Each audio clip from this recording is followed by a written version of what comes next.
بسم اللہ الرحمن الرحیم۔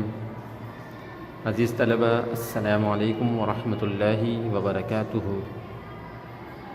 12ویں جماعت میں سبق آرام اور سکون کی تدریس کا سلسلہ جاری تھا۔ اس سے پہلے ہم سبق کا خلاصہ، مرکزی خیال اور دیگر چیزیں پڑھ چکے اور سیکھ چکے۔ سلسلے کو آگے بڑھائیں تو سبق کے مشقی سوال ہمیں ملتے ہیں۔ مشقی سوال سے متعلق یہ بات ہم پہلے بھی سمجھ چکے ہیں کہ جو ہم سے سوال پوچھے جاتے ہیں ان کا تعلق سبق میں موجود مواد سے ہوتا ہے۔ ہمیں انہی چیزوں کو دیکھنا پڑتا ہے جو ہم نے پڑھی ہوں، اس سبق سے ہی ہم نے وہ نتیجہ اخذ کرنا ہوتا ہے اور اسی سے ہم نے جواب تلاش کرنا ہوتا ہے۔ ایک بات پہلے بھی سمجھائی گئی کہ جواب بہت زیادہ مختصر نہ ہو، ایک ترتیب سے واضح جواب موجود ہو، چاہے اس میں آپ تھوڑا زیادہ لکھ دیں لیکن ایک اچھا جواب لکھیں تاکہ امتحان میں اچھے نمبر مل جائیں۔ ہم یہاں پہ اس کا صرف ایک انداز سیکھیں گے، اس کے بعد اس کو جواب کو آپ اپنے طور پہ سمجھ کے لکھنے کی کوشش کریں گے، ان کو یاد کرنے کی کوشش کریں گے۔ یہاں پہ آج ہم اس کو تھوڑا سا دیکھ لیتے ہیں کہ سوالات ہیں کیا۔ آپ کی کتاب کے صفحہ نمبر 57 پہ مشقی سوالات ہیں۔ پہلا سوال ہے کہ میاں کو آرام کی ضرورت کیوں تھی؟ تو جب ہم نے سبق پڑھا تو اس میں ہمیں پتہ چلا کہ جو اشفاق صاحب ہیں، یعنی جو شوہر ہے، وہ مسلسل کام کرنے کی وجہ سے تھکن کا شکار ہو گئے تھے اور ان کو ایک بخار کی کیفیت تھی۔ ڈاکٹر نے معائنہ کیا تو ڈاکٹر نے معائنے کے بعد بتایا کہ ان کو زیادہ کام کرنے کی وجہ سے یہ حالت ہو گئی ہے ان کی، اس لیے اب ان کو آرام اور سکون کی ضرورت ہے۔ کچھ وقت آرام کر لیں گے تو طبیعت دوبارہ بہتر ہو جائے گی۔ تو اس میں ہم اس بات کی وضاحت کریں گے کہ وہ مسلسل کام کرنے کی وجہ سے، کیونکہ وہ ایک محنتی انسان تھے، دفتر میں صبح سے لے کے شام تک محنت کرتے تھے، تو اس میں مسلسل کام کی وجہ سے تھکن کا شکار ہو گئے تھے اور وہ ایک بیماری کی کیفیت ہو گئی تھی۔ ڈاکٹر نے اس لیے ان کو آرام کا مشورہ دیا تھا۔ دوسرے سوال میں پوچھتے ہیں کہ بیوی نے میاں کے آرام کے لیے کیا کیا جتن کیا؟ تو اس میں ہم بتائیں گے کہ بیوی جو تھی ان کی، اس نے اپنے طور پر تو میاں کی آرام کے لیے بڑی بھرپور کوششیں کی۔ اس نے سب کو منع کیا کہ گھر میں شور و غل بالکل نہ ہو، کھٹ پٹ کی کوئی آواز نہ آئے۔ اس نے ڈاکٹر کو بلوایا، ان کے لیے کھانے کا انتظام کیا، لیکن یہ انتظامات خود بیوی کی وجہ سے درہم برہم ہو گئے، کیونکہ گھر کا سکون برباد کرنے میں سب سے بڑے ہاتھ خود اس کا تھا۔ یعنی وہ دوسروں کو تو شور شرابہ کرنے سے منع کر رہی تھی، شوہر کا خیال رکھنے کی بات کر رہی تھی، ہر دیکھ پہ غصہ کر رہی تھی، لیکن اس سب کچھ کرنے میں سب سے زیادہ شور وہ خود ہی کر رہی تھی۔ اس نے کوششیں تو وہ اس نے بہت کی، لیکن ان کوششوں میں خود ہی اس نے پانی پھیر دیا۔ سوال نمبر 3 میں پوچھتے ہیں کہ میاں کو گھر میں آرام کیوں نہ مل سکا؟ میاں کو گھر میں آرام کیوں نہ مل سکا؟ تو ہم وہ تفصیل بتائیں گے کہ میاں کو گھر میں آرام اور سکون اس لیے نہ مل سکا کیونکہ اس کی بیوی خود گھر میں سب سے زیادہ شور و غل مچاتی رہی۔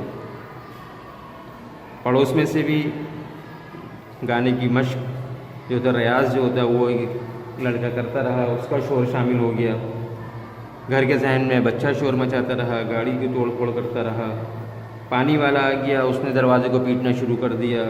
جب اس نے پیٹنا شروع کیا تو بیگم صاحبہ نے بھی اندر سے چیخنا شروع کر دیا۔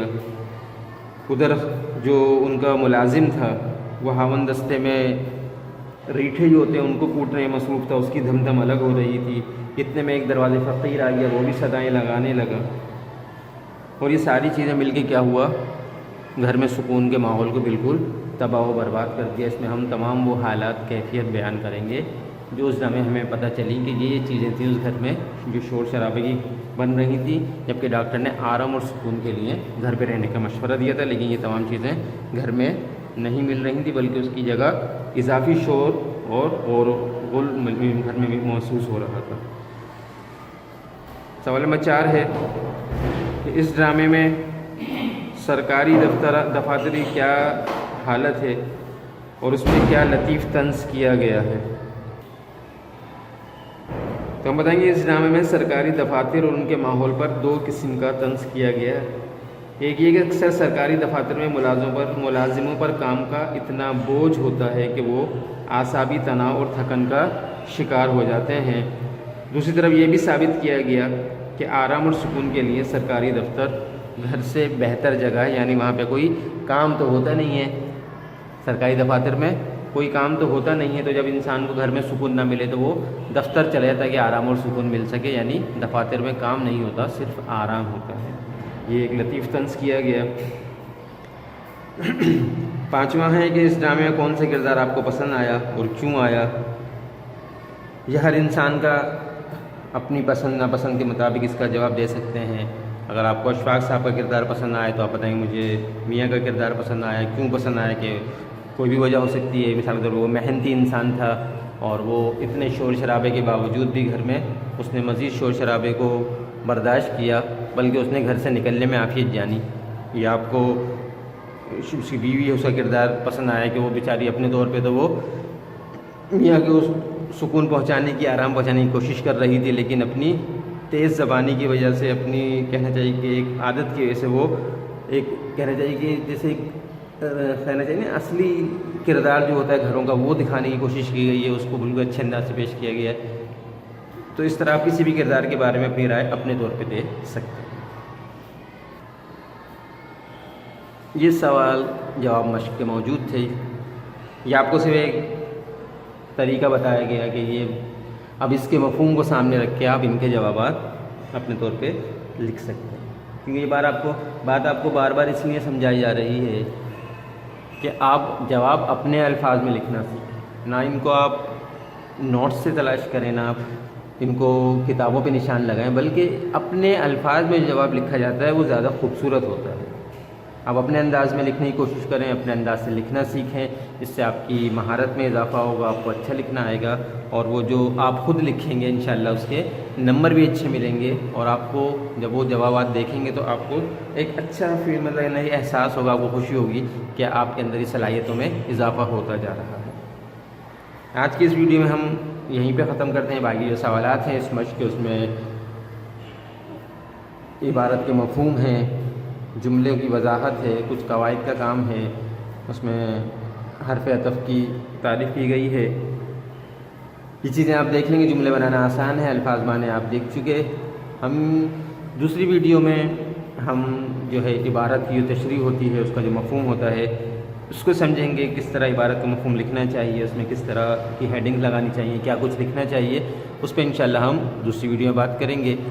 آج کی اس ویڈیو میں یہیں پہ اپنی بات کا اختتام کرتے ہیں، سلسلے کو یہیں پہ ختم کرتے ہیں۔ دوسری ویڈیو تک کے لیے اجازت۔ السلام علیکم ورحمۃ اللہ وبرکاتہ۔